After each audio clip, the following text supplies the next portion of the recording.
నమస్కారం ఘంటారావానికి స్వాగతం. ముందుగా ప్రధానాంశాలు. హైదరాబాద్ నాంపల్లి ఎగ్జిబిషన్ గ్రౌండ్లో రైతు మహోత్సవం. నాణ్యమైన విత్తనాలు సాగు దిశగా అవగాహన కల్పిస్తామన్న తుమ్మల.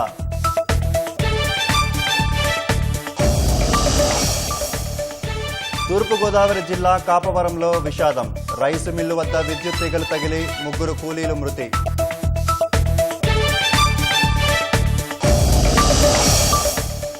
మహారాష్ట్ర నాగ్పూర్లోని అల్యూమినియం ఫ్యాక్టరీలో పేలుడు.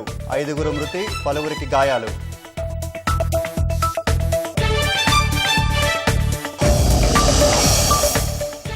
జమ్మూ కాశ్మీర్ ఎన్కౌంటర్లో మరో 2 ఉగ్రవాదులు హతం. AK-47 రైఫిల్, M4 రైఫిల్ సహా పలు ఆయుధాల స్వాధీనం. రాష్ట్ర వ్యాప్తంగా ఘనంగా హనుమాన్ చిన్న జయంతి ఉత్సవాలు. జై శ్రీరామ్ నినాదాలతో మార్మోగుతున్న అంజన్న ఆలయాలు.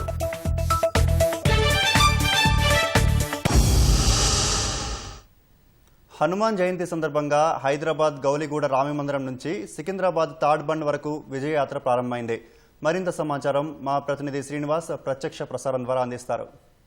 12 కిలోమీటర్ల మేర యాత్రకు పోలీసులు భారీ భద్రతా ఏర్పాట్లు చేశారు. మొత్తం 17,000 మంది పోలీసులతో బందోబస్తు ఏర్పాటు చేశారు.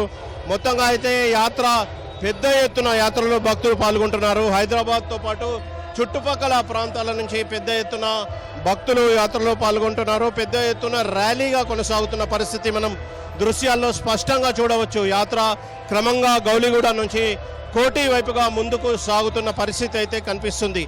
కోటి బ్యాంకు వద్ద ఏదైతే యూనియన్ బ్యాంక్ ఆఫ్ ఇండియా ఉందో అక్కడ ఒక బహిరంగ సభ నిర్వహించినారు.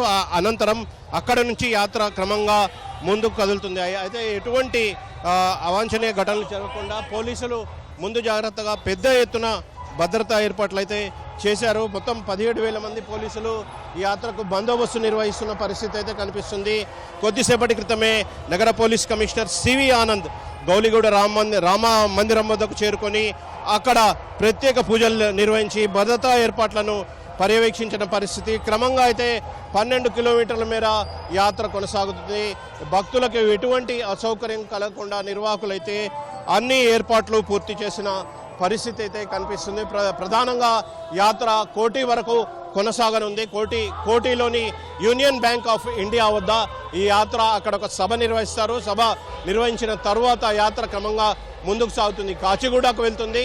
అదేవిధంగా కాచిగూడ నుంచి నారాయణగూడ చౌరస్తా వరకు చేరుకుంటుంది. అక్కడి నుంచి గాంధీనగర్, అదేవిధంగా బైబుల్ హౌస్, ప్యాట్నీ ప్రాంతాల మీదుగా సికింద్రాబాద్ థర్డ్ బండ్ హనుమాన్ ఆలయం వరకు యాత్ర చేరుకున్న తర్వాత అక్కడ ముగుస్తుంది.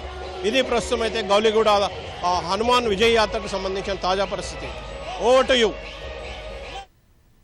రాష్ట్ర వ్యాప్తంగా హనుమాన్ చిన్న జయంతి ఉత్సవాలు ఘనంగా జరుగుతున్నాయి. హనుమాన్ ఆలయాలు జై హనుమాన్, జై శ్రీరామ్ నినాదాలతో మార్మోగుతున్నాయి. చిన్న జయంతిని పురస్కరించుకుని ఉదయం నుంచే భక్తులు ఆలయాలకు బారులు తీరారు. భక్తి శ్రద్ధలతో అంజన్నను పూజిస్తున్నారు. మాలో మనోబలాన్ని నింపే పవనసుతుడివి నీవేనంటూ అంజనీపుత్రుడిని ఆరాధిస్తున్నారు. శ్రీరామ నామస్మరణతో రాష్ట్ర వ్యాప్తంగా ఉన్న అంజన్న ఆలయాలన్నీ కిటకిటలాడుతున్నాయి. ప్రసిద్ధ పుణ్యక్షేత్రం కొండగట్టు ఆంజనేయ స్వామి ఆలయంలో హనుమాన్ చిన్న జయంతి ఉత్సవాలు మొదలయ్యాయి. ఆంజనేయ స్వామి ఆలయ గర్భగుడిలో మూల విరాట్టుకు అభిషేకం, సుప్రభాత సేవ జరిపారు. స్వామివారికి పట్టు వస్త్రాలు అలంకరించారు. అర్చకుల ప్రత్యేక పూజలతో ఆలయ ప్రాంగణం మార్మోగింది. రాష్ట్ర నలుమూలల నుంచి వచ్చే భక్తులు, మాలధారుల కోసం ప్రత్యేక క్యూ లైన్లు ఏర్పాటు చేశారు. ఈ ఏడు సుమారు 4 లక్షల మంది భక్తులు స్వామివారిని దర్శించుకుంటారని అధికారులు అంచనా వేశారు. 900 మంది పోలీసులతో బందోబస్తు ఏర్పాటు చేశారు. మాలధారుల సందడితో కొండగట్టు పుణ్యక్షేత్ర పరిసరాలన్నీ భక్తజన సంద్రంగా మారాయి.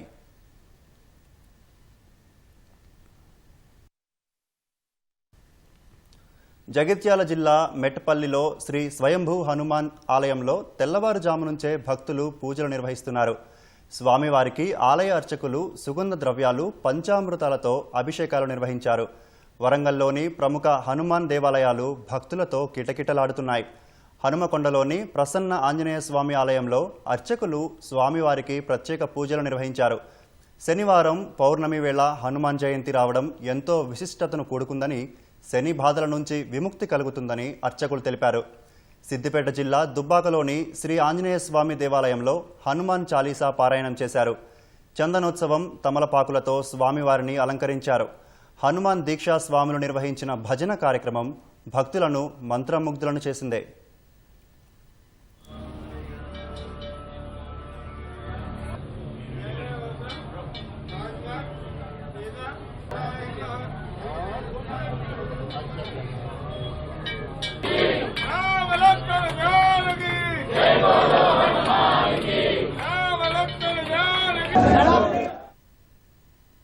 సికింద్రాబాద్లోని తాడ్బండ్ హనుమాన్ దేవాలయాన్ని సర్వాంగ సుందరంగా తీర్చిదిద్దారు. ఆంజనేయ స్వామి దర్శనం నిమిత్తం వచ్చే భక్తులకు ఎలాంటి అసౌకర్యం కలగకుండా ఆలయ అధికారులు అన్ని ఏర్పాట్లు చేశారు. రంగారెడ్డి జిల్లా షాద్నగర్లోని చరిత్రాత్మక శ్రీ వెంకటేశ్వర స్వామి ఆలయంలో బ్రహ్మోత్సవాలు భక్తి శ్రద్ధలతో జరిగాయి. ఆలయ ఆవరణలో తెల్లవారుజామున హోమం, ప్రత్యేక పూజలు నిర్వహించారు.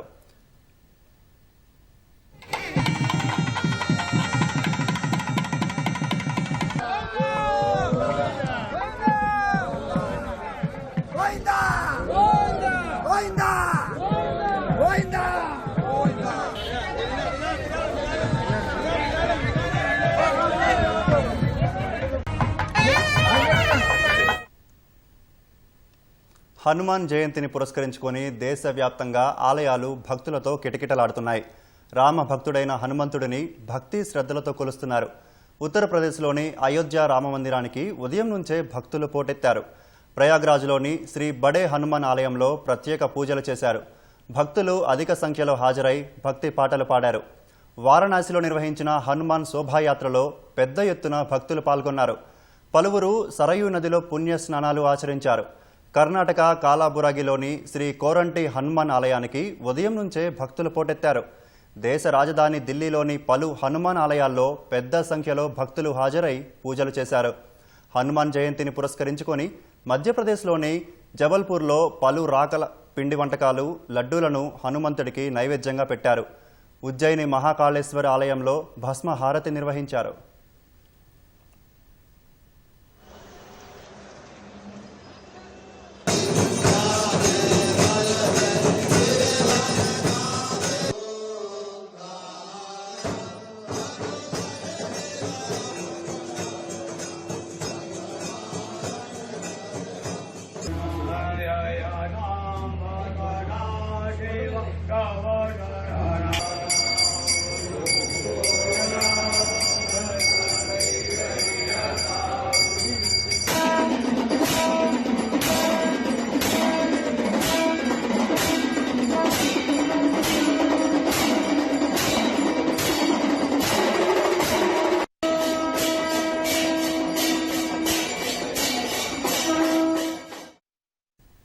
తిరుమలలో మరోసారి భద్రతా వైఫల్యం బయటపడింది.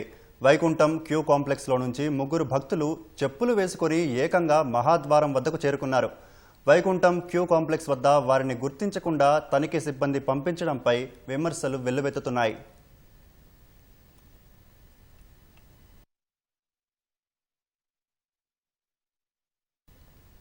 ప్రముఖ వృక్ష ప్రేమికుడు వనజీవి రామయ్య కన్నుమూశారు. ఈ తెల్లవారుజామున గుండెపోటుతో తుది శ్వాస విడిచారు. తన ఇంటి పేరునే వనజీవిగా మార్చుకున్న రామయ్య జీవితమంతా మొక్కలు నాటి పెంచారు. రోడ్ల పక్కన పాఠశాలలు, ఆసుపత్రులు, దేవాలయాల్లో మొక్కలు నాటిన రామయ్య వృక్షో రక్షతి రక్షితః అంటూ నిత్యం ప్రచారం చేశారు. నిన్న రాత్రి సైతం తాను నాటిన చెట్టు కిందే పడుకున్న రామయ్య స్పందించకపోవడంతో ఆసుపత్రికి తీసుకువచ్చారు. కానీ అప్పటికే ఆయన కన్ను మూశారని వైద్యులు తెలిపినట్లు కుటుంబ సభ్యులు చెప్పారు. అక్కడ కార్యక్రమాలన్నీ పూర్తి చేసుకున్న తదనంతరం ఆయన పార్థివ దేహాన్ని ఇంటికి తరలించారు. 1 కోటికి పైగా మొక్కలు నాటి చరిత్ర సృష్టించిన వనజీవి రామయ్యను కేంద్రం 2017లో పద్మశ్రీ పురస్కారంతో సత్కరించింది.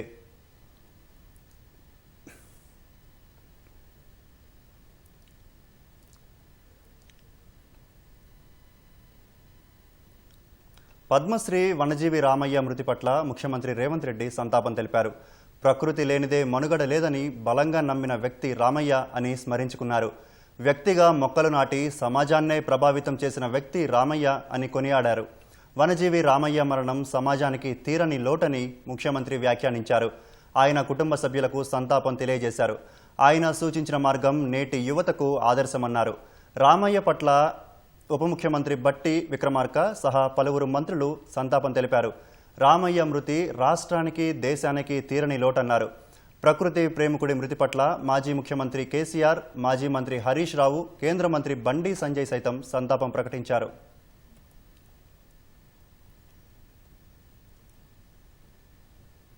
వడగళ్ల వర్షానికి నష్టపోయిన వరి పంట, మామిడి తోట రైతులను ప్రభుత్వం వెంటనే ఆదుకోవాలని మాజీ మంత్రి హరీష్ రావు డిమాండ్ చేశారు.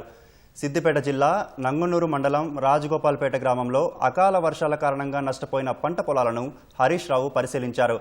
పంట నష్టపోయిన రైతులకు ఉచితంగా విత్తనాలు ఇవ్వాలని కోరారు. కాంగ్రెస్ ప్రభుత్వం అధికారంలోకి రాకముందు కౌలు రైతులను ఆదుకోవాలని గగ్గోలు పెట్టిందని, ఇప్పుడు స్పందించడం లేదని ఆరోపించారు. కౌలు రైతులకు కూడా పంట నష్టం ఇవ్వాలని హరీష్ రావు డిమాండ్ చేశారు. బాధలో ఉన్నారు. అటు రుణమాఫీ కాక, ఇటు రైతు బంధు రాక, ఇటు పెట్టిన పెట్టుబడి పెట్టి ఆరుగాలం కష్టం చేస్తే నోటికాడ బుక్క జారి కింద పడ్డట్టు అయిపోయింది. విపరీతంగా పడి ఆల్మోస్ట్ 80% క్రాప్ డ్యామేజ్ అయింది. అది అందులో ఏమి కనీసం ఆ ఉన్న వరి చేనులు కోస్తే ఆ మిషన్ ఖర్చు కూడా రాదు. అందువల్ల వదిలిపెట్టే పరిస్థితే కనబడతా ఉంది. ఈరోజు చాలా చోట్ల కూడా అట్లే ఉంది. సో ప్రభుత్వం తక్షణమే స్పందించి వచ్చే వానకాలంలోపు వీళ్ళందరికీ కూడా మరి ఇన్పుట్ సబ్సిడీ విడుదల చేసి రైతుల్ని ఆదుకోవాలని చెప్పి నేను ప్రభుత్వాన్ని డిమాండ్ చేస్తా ఉన్నాను. ప్రభుత్వం రైతు బంధు డబ్బులు కూడా వెంటనే విడుదల చేయాలని చెప్పి కూడా నేను ప్రభుత్వాన్ని కోరుతా ఉన్నా.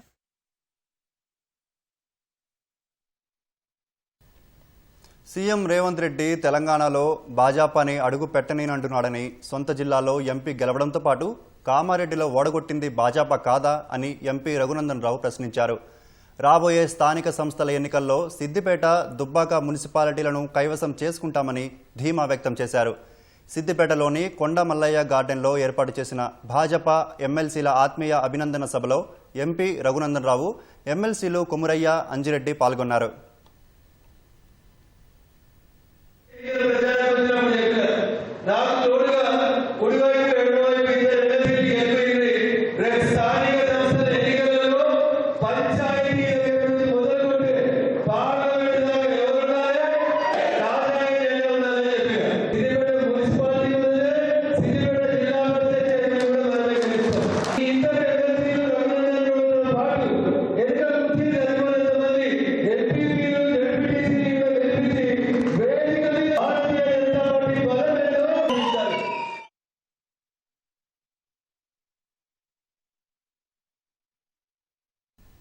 హైదరాబాద్ మహానగరంలో జలమండలి పైప్ లైన్కు నేరుగా విద్యుత్ మోటార్లు బిగించి నీటిని అక్రమంగా తోడుతున్న వినియోగదారులపై జలమండలి కొరడా ఝులిపిస్తోంది. జలమండలి విజిలెన్స్ సిబ్బంది తనిఖీల్లో ముసారాంబాగ్ సెక్షన్ పరిధిలోని శాలివాహన నగర రోడ్ నెంబర్ 12, 13, 14 ప్రాంతాల్లో అక్రమంగా బిగించిన 8 మోటార్లను స్వాధీనం చేసుకున్నారు.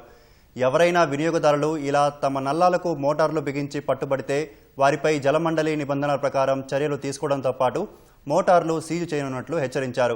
రెండోసారి మోటార్లు బిగిస్తే 5,000 జరిమానా విధించి కేసులు నమోదు చేస్తామని, వినియోగదారులెవరూ నల్లాలకు మోటార్లు బిగించవద్దని జలమండలి విజ్ఞప్తి చేసింది. ఆదిలాబాద్ జిల్లా ఇచ్చోడ మండలం స్పాత్ నెంబర్ గ్రామంలోని కొందరు ప్రజలు నీటి కోసం తీవ్ర ఇబ్బందులు పడుతున్నారు. 10 కుటుంబాలకు వెళ్లే మిషన్ భగీరథ పైప్ లైన్ 3 ఏళ్ల కిందట సీసీ రోడ్లు వేయడంతో పూర్తిగా పాడైపోయింది. వాటి కింద పైప్ లైన్ ఉండిపోవడంతో నీరు రాక స్థానికులు తీవ్ర ఇబ్బందులు ఎదుర్కొంటున్నారు. అధికారులకు పలుమార్లు విన్నవించుకున్నా ఫలితం లేకపోవడంతో నీటి కోసం ట్యాంకులో పైపులు వేసి గ్రావిటీ ద్వారా ఇళ్లలోకి తెచ్చుకుంటున్నారు. అందుకోసం రోజు ట్యాంకు ఎక్కాల్సిన పరిస్థితి. ప్రస్తుతం 7 పైపులు ట్యాంకులో వేయగా 10 కుటుంబాలకు చెందిన వారు నీటిని పట్టుకుంటున్నట్లు స్థానికులు చెబుతున్నారు.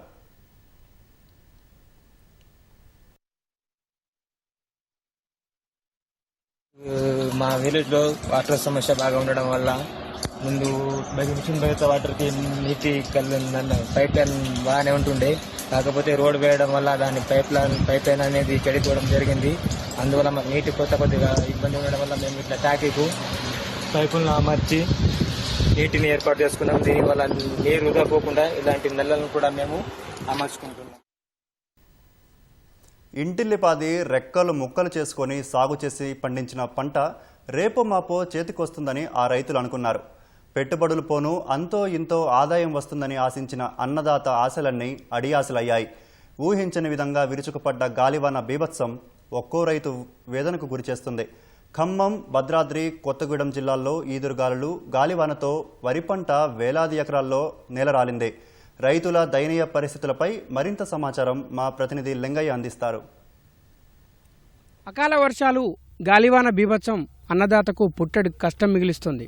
పంట చేతికొచ్చే సమయంలో, మరో వారం రోజుల్లో పంటలు తీయాల్సిన సమయంలో ముంచెత్తిన అకాల వర్షం, ఈదురుగాళ్ల బీభత్సంతో ఖమ్మం జిల్లా రైతాంగం ఇప్పుడు పీకల్లోతు కష్టాల్లో మునిగి తేలుతుంది. ప్రస్తుతం మనం కల్లూరు మండలంలో ఉన్నాం. ఇక్కడ కనుచూపు మేరలో ఎక్కడ చూసినా కూడా వరి పొలాలు మొత్తం కూడా గాలివానలకు, అదేవిధంగా ఈదురుగాలులతో నేల కొరిగి ఇప్పుడు రైతులకు తీరని నష్టాన్ని మిగులుస్తున్నాయి. ప్రస్తుతం రైతులతో మాట్లాడదాం. ఏంటి, ఎన్ని ఎకరాల్లో సాగు చేశారు మీరు అన్న? నేను 5 ఎకరాలు వరి వేశాను. గతంలో ఒకసారి వర్షం వచ్చినప్పుడు టైర్ మిషన్ తిరిగిద్దామని అనుకున్నప్పుడు ఆరబెట్టుకున్నప్పుడు ఆ వర్షం వచ్చింది. అప్పుడు ట్రాక్ మిషన్ పెట్టవలసి వచ్చింది. ఆ ట్రాక్ మిషన్ పెట్టినప్పుడు టైర్ మిషన్ పెట్టినప్పుడు వ్యత్యాసం ఏంటంటే అది 2000లో కోత అవుతుంది, ఇది 3000 అవుతుంది గంటకి. అట్లయినా పర్వాలేదు అని చెప్పి అనుకున్నాం. ఈ లోపల మళ్ళీ గాలి వాన బీభత్సం సృష్టించింది, మొత్తం కింద పడిపోయింది. ఇప్పుడు అదే ట్రాక్ మిషన్తో ఈ ఎకరం పొలం కోయాలంటే 3 నుంచి 4 గంటలు పట్టే పరిస్థితి కనపడుతుంది. ఒక్క కోత కూలే 10 నుంచి 12,000 అవుతుంది. మళ్ళీ అది కోసేటప్పుడు ఇది కింద పడిపోయి అటు ఇటు చిల్లా చెదురుగా ఉంది కనుక లాగినప్పుడు ఒడ్లు మొత్తం 3 నుంచి 4 బస్తాలు విపరీతంగా కింద నేల ఎవరికీ కాకుండా పోతుంది. అది పరిస్థితి. వ్యవసాయ అధికారులకు చెప్తే 200 ఎకరాలు పడలేదు, 300 ఎకరాలు పడలేదు అని చెప్పేది అక్కడ నుండి లెక్కలు చెప్తున్నారు తప్ప మీరు ప్రత్యక్షంగా చూసుకోండి, కెమెరా పెట్టి తీసుకోండి, చూసినంత లెక్క ఇదే పరిస్థితి కనపడుతుంది. అది మా పరిస్థితి. అక్కడ కాటాలేమో ఊపందుకోవట్లేదు, జరగట్లేదు సరిగ్గా. అక్కడే తడిసిపోతున్నాయి. అక్కడే చూసుకుంటామా, ఇక్కడే చూసుకుంటామా, ఇవన్నీ ఎక్కడ రైతు బాధలు. 3 ఎకరాలని ఇట్లా పడిపోయింది. మొత్తం పడిపోయింది. మొత్తం కొన్ని రాలిపోయినాయి, కొంత దోమ పడింది. మళ్ళీ ఇప్పుడు అది పరిస్థితి ఎట్టుందంటే మళ్ళీ నీళ్ళు వర్షం వచ్చి కొంచెం నీళ్ళు నిలిచినాయి. ఇంకా ఇప్పుడు పోయేటాకి ఛాన్స్ లేదు. ఇంకొక వారం పట్టింది. తేమరాక వర్షం రాకపోతే ఇక అప్పుడు. మీరు ఎన్ని ఎకరాలు వరి సాగు చేశారు? వరి పరిస్థితి ఏంటి? 7 ఎకరాల పాలన చేసిన సార్ నేను. 7 ఎకరాల పాలన కూడా ఆ వర్షాల మూలంగా కంకి తలబడిపోతుంది సార్. ఈ కింద పడ్డ తర్వాత ఇది ఆరదు సార్. ఇది సర్వనాశనం అయిపోయే అవకాశం ఉంది సార్. ఇప్పుడు ఈ రైతులకు అన్నం లేదుగా. రైతే రాజు అన్నారు కానీ రైతు రాజు కాదు. అది ఎట్టి పరిస్థితుల్లో రాజు కాదు సార్. ప్రతి వాడిని అడుక్కోవటమే కానీ తినే యోగం అయితే లేదు సార్. వారం రోజుల్లో ఇవన్నీ కోతలకు వచ్చిన సమయం కదా. వారం రోజుల్లో కోతకు వచ్చింది. మొత్తం నేల గడిచింది. ఏ మిషన్ పెట్టినా 5-6 గంటలు పడుతుంది. అది కోసే పరిస్థితి కూడా కనపట్లా. ఎంత ఒక్కొక్క ఎకరానికి ఎంత పెట్టుబడి పెట్టారు వరికి? ఎకరానికి 15,000 పెట్టామండి. కవులండి. 4 ఎకరాలు మొత్తం ఎట్లే ఉందండి, మొత్తం పడిపోయింది. ఇప్పుడు మరో 4-5 రోజుల్లో ఈ మొత్తం కోపిస్తారు కదా. కోపించేటప్పుడు యంత్రాలు తీసుకొని వస్తారు కదా. వాస్తవంగా మామూలుగా వరి ఉన్నప్పుడు ఎంత టైం పడుతుంది, ఇప్పుడు ఎంత టైం పడుతుంది? మామూలుగా అయితే గంట మా పట్టిద్దండి. ఇప్పుడు ఒక్కొక్క ఎకరం 5 గంటలు పడుతుంది. మొన్న 5 గంటలు పడితే 2.5 సెట్ చేసి అట్లా ఇచ్చారు. ఇంకా మిగతా వాళ్ళు అందరు ఇస్తారా? అట్లా ఇయ్యరు కదా. మరి అట్లా అయితే అట్లా 5 గంటలు అంటే ఎన్ని అవుతాయి? 5 మూలు 15,000 అవుతున్నాయి. మరి 15,000 పోతే 15,000 పెట్టుబడి 20,000 పోతే ఇంకేమవుతాయి ఎకరానికి? అయ్యేదే 30 బత్తాలు 35 బత్తాలు అవుతాయి. మిషన్కే పోతున్నాయి. ఇంకా మాకేం మిగులుతున్నాయి? మళ్ళీ ఆడ కొనుగోలు కావట్లా. అవి అట్నే ఉండి ఏ మిల్లు తీసుకోవట్లేదు, ఆ మిల్లు అసలు రావట్లేదు, ఊరు రావట్లేదు, అవి పెట్టలేదు, అవి ఆడైపోతున్నాయి. అవి ఏడున్నాయి, అవి ఆడున్నాయి. ఇదే పరిస్థితి సార్. ఇట్లే పడిపోయింది మొత్తం. 5 ఎకరాల పొలం ఇది పడిపోయింది సార్. కోసిరేమన్నా కొయ్యలేదు సార్. ఇంకా ఏడకొత్త ఇట్లే ఇదే లెక్క మొత్తం పడిపోయింది. ఇంకెన్ని రోజులకు వస్తావు సార్? ఇది భూమి ఆరి టాకులు పెట్టి కోపిస్తే రావట్లేదు. తొక్కుడికి రాలుడికి మొత్తం ఇది అయిపోతుంది. మొత్తం ప్యాడీ రైతులు మేము. రైతు వెనక నొయ్యి ముందు గొయ్యిలాగా రైతు పరిస్థితి ఆగమే గోచరంగా ఉంది, తయారైంది. ఈ పరిస్థితుల్లో ప్రభుత్వం ఇప్పుడు సన్న బియ్యాన్ని, సన్న వడ్లకి బోనస్ ఇస్తుంది కదా. మొత్తానికి యావరేజ్గా యాజిటీజ్గా అన్ని వడ్లకి బోనస్ ఇచ్చి వడ్లు ధాన్యం కొనుగోలు కేంద్రాలు ఏర్పాటు చేశారు. ఏర్పాటు చేసి నామమాత్రం ఏర్పాటు చేశారు. కొనుగోలు ఇంత మట్టి జాడలేరు. జేసీ గారు వచ్చారు, సంచులు వచ్చినాయి, మిల్లర్స్ అలాట్మెంట్ అయినాయి, కానీ కొనేవాళ్ళు లేరు అక్కడ. రైతులు వర్షం పడితే అటూరక ఇటూరక ఆ పట్టాలు చదువుకొని అది చదువుకొని కుప్పలు చదువుకొని సరిపోతుంది. రైతు పరిస్థితి దయనీయ పరిస్థితిగా ఉంది. ప్రభుత్వం వెంటనే కొనుగోలు స్పీడప్ చేసి ఈ బోనస్ సన్నోట్లకు కాదు ముదుగులకు కూడా అన్ని వాటికి కింటాకు 500 బోనస్ ఇచ్చి రైతులు తక్షణమే ఆదుకోవాలని ప్రభుత్వాన్ని కోరుచున్నాం. వ్యవసాయ అధికారులు వచ్చి చూసారా ఈ పడిపోయిన పంటల్ని మొత్తం? చూడలేదు సార్, ఇప్పుడే మీరు రావటం. అందుకోసం మా పరిస్థితి మొత్తం ఇట్టుంది. అక్కడ ఒక అరెకరం కూసిన అదే 4-5 ఎకరాలు ఇక్కడ పొలం ఇట్లా ఇదే పరిస్థితి ఉంది. నీళ్ళు పోతున్నాయి దాంట్లోంచి. ఆ అరెకరం కాడికి పోయి ఆ ఉడ్లు కాడికి పోతే ఇది పోయింది, అది పోయింది, చేతికి నెత్తి చేతులు వచ్చింది. అది సార్ ఈ ప్రస్తుతం పంట చేతికొచ్చే సమయంలో పంటలు పూర్తిగా నేలవాలి. ఇప్పుడు రైతులకు చేతికి అందకుండా పోయిన పరిస్థితి. ఇదే కాదు, ఇప్పుడు పంటలు కోయాలన్నా కూడా రైతులపై అదనపు భారం ఉంటుందని రైతులు చెప్తున్నారు. ఒక్కొక్క ఎకరానికి మిషన్కి పెట్టినప్పుడు దాదాపు 2,000 వరకు ఖర్చు అయ్యేది అని చెప్పి రైతులు చెప్తున్నారు. కానీ ఇప్పుడు ఒక్కొక్క రైతుకు అదనంగా దాదాపు 15,000 నుంచి 20,000 వరకు ఖర్చు అవుతుంది, అదనపు భారంగా ఉంటుందని చెప్పి రైతులు ఆవేదన వ్యక్తం చేస్తున్నారు. మరి వారం రోజుల్లో చేతికొచ్చే పంటల పరిస్థితి ఇట్లా ఉంటే మరోవైపు జిల్లా వ్యాప్తంగా కూడా ఇతర ఉద్యాన పంటలకు కూడా తీవ్ర నష్టం వాటిల్లి, అటు మామిడి కావచ్చు ఇతర పంటలకు కూడా పూర్తిగా నష్టం వాటిల్లి ఇప్పుడు రైతులు పీకల్లోతు కష్టాల్లోనైతే ఉన్నారు. తమను ప్రభుత్వం ఆదుకోవాలి, ప్రభుత్వం వెంటనే పంట నష్ట పరిహారంకు సంబంధించి అంచనాలు రూపొందించి రైతులను ఆదుకునేలా చర్యలు తీసుకోవాలని చెప్పి జిల్లా రైతాంగం కోరుతుంది. ఇప్పటివరకైతే వ్యవసాయ శాఖ అధికారులు ప్రాథమిక అంచనా వేస్తున్నారు. ఇప్పటికే పంట క్షేత్రాల్లో తిరిగి పంటల ప్రాథమిక అంచనాను వేస్తున్న పరిస్థితి. అన్ని గ్రామాల్లో ఇటువంటి పరిస్థితి ఉంది. అన్ని గ్రామాల్లో కూడా వరి పూర్తిగా నేలవాలి. ఇప్పుడు రైతులు పీకల్లోతు కష్టాల్లో ముంచి తేలుతున్న పరిస్థితుల్లో వ్యవసాయ శాఖ అధికారులు సమగ్ర దర్యాప్తు చేసి రైతులను ఆదుకునేలా పరిహారం ఇవ్వాలని చెప్పి అన్నదాతలు కోరుతున్నారు. కెమెరామెన్ పూర్ణచంద్రతో లింగయ్య, ఈటీవీ, ఖమ్మం. పాస్టర్ ప్రవీణ్ మరణంలో ఎలాంటి అనుమానాలు లేవని, రోడ్డు ప్రమాదంలోనే చనిపోయారని ఏపీ పోలీసులు తేల్చి చెప్పారు. పలుమార్లు మద్యం సేవించడమే కాక వేగంగా బైకు నడపడం కూడా ప్రమాదానికి కారణమని వెల్లడించారు. మార్చి 24న రోడ్డు ప్రమాదంలో పాస్టర్ ప్రవీణ్ మృతి చెందగా హైదరాబాద్ నుంచి ప్రమాద స్థలి వరకు దాదాపు 600 సీసీ ఫుటేజ్లను పోలీసులు అధ్యయనం చేశారు. ఫోరెన్సిక్ ల్యాబొరేటరీ ద్వారా వాటిని విశ్లేషించి కొన్ని కీలక వీడియోలను మీడియాకు ప్రదర్శించారు. పోస్టుమార్టం నివేదికలోనూ పాస్టర్ ప్రవీణ్ మద్యం తాగినట్లు తేలిందని వెల్లడించారు.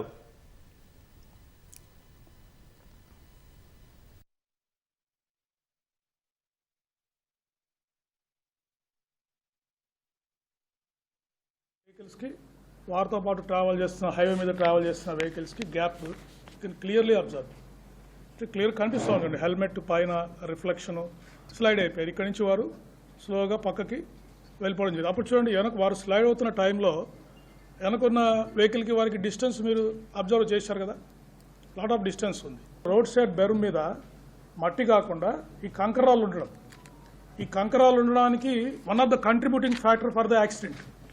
ఎందుకు అక్కడ దాకా వచ్చిన తర్వాత వెహికల్ ఎవరికైనా అక్కడ వేగంగా వస్తున్నప్పుడు స్కిడ్ అయ్యే ప్రమాదం ఉంది. సో ఇది కూడా ఈ కండిషన్ ఆఫ్ ద రోడ్ కూడా ఈ యాక్సిడెంట్ జరగడానికి కారణమైందని వాళ్ళ ఒపీనియన్ ఫోరెన్సిక్ ఎక్స్పర్ట్స్ ఇచ్చారు. తర్వాత ఈ కారు గుంత కూడా చూస్తే 7 ఫీట్ ఆల్మోస్ట్ పైనుంచి చూస్తే 7 అడుగులు ఉంది. అది కండిషన్ ఆఫ్ ద రోడ్ కూడా మోటార్ సైకిల్ ఎందుకు పైన పడింది, వారి మీద పడింది అంటే వచ్చిన తర్వాత జారారు, పడిపోయారు. ఆ కండిషన్ ఇట్లా కారు షేప్లో ఉండడం వల్ల మోటార్ సైకిల్ ఎగిరి వారి మీద పడింది. అది మనకి ఫోరెన్సిక్ ఎక్స్పర్ట్స్ ఇచ్చిన ఒపీనియన్.